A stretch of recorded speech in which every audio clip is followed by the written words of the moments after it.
When communication fails in organizations, the response is almost automatic. We train people. We clarify messages. We align stakeholders. We improve skills. These responses feel responsible. They feel active. They feel professional.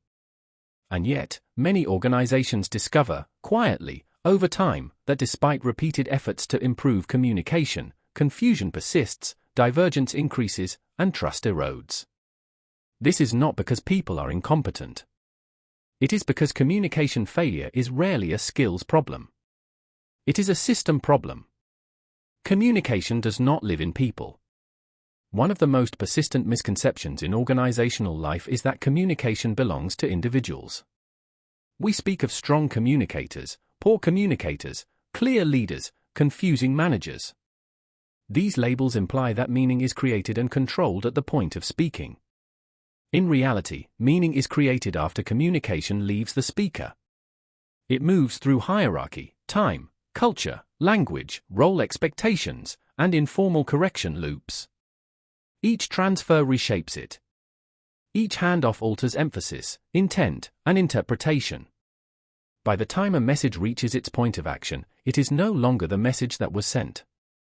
Training individuals inside a system like this is a bit like polishing one cog in a complex machine while ignoring how the gears mesh. Why clarity doesn't travel? Organizations often assume that if something is said clearly enough, it will be understood consistently. But clarity is not a property of messages. It is a property of shared context. When context differs across departments, regions, professional identities, or power structures, clarity fractures. The same sentence produces different meanings without anyone being careless or resistant. This is why acknowledgement is such a weak signal. An email can be read, a presentation attended, a document signed off, and yet understanding can diverge silently. Formal confirmation gives organizations the illusion of alignment while informal sense-making does the real work underneath. When leaders respond to this divergence by increasing communication volume or detail, they often accelerate the very distortion they are trying to correct. The hidden cost of help. In many organizations, communication systems appear stable only because certain individuals absorb the strain. They clarify. They translate. They reassure. They connect the dots informally. These people are often praised as strong leaders or excellent communicators. Structurally, however, they are performing compensatory work, masking weaknesses in the system by carrying meaning on behalf of others. Over time, this concentrates authority, distorts signals, and makes the organization increasingly dependent on individuals rather than structure. Paradoxically, the more helpful these individuals are, the less visible the underlying problem becomes. Improvement initiatives rarely account for this. They often reward the behavior that hides system fragility. When intervention is premature, the instinct to intervene quickly is deeply ingrained in professional culture. Doing nothing feels negligent. Acting feels responsible. But in communication systems, premature intervention can increase instability. When organizations intervene before they understand how meaning is actually moving, who is correcting whom, where silence is carrying information, where informal work is compensating, they risk amplifying noise rather than reducing it.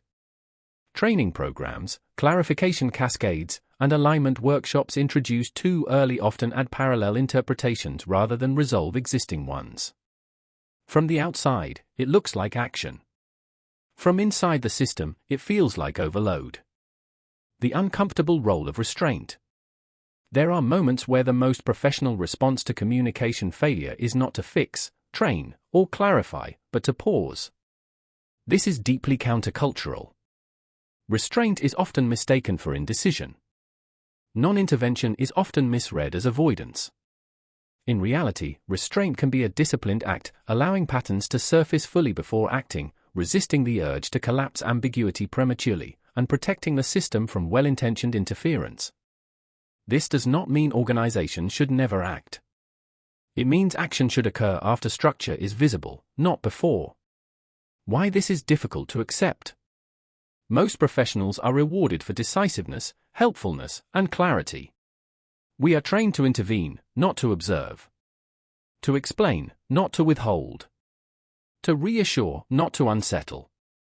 System-level communication work asks for a different competence. The ability to describe without judging. The capacity to tolerate ambiguity. The discipline to refuse premature solutions. The confidence to let discomfort stand. These are not intuitive skills.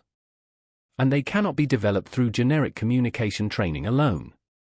A different way of thinking. Some methods approach communication not as a capability to be improved, but as a system to be understood, bounded, and sometimes deliberately left untouched. They do not promise better conversations, they promise greater accuracy about what is actually happening. They prioritize diagnosis over action, governance over enthusiasm, and limits over expansion. This approach is not for every organization, and that is intentional. In environments where communication failure carries high risk, where authority matters, and where misalignment has consequences, understanding when not to intervene can be as critical as knowing how to act.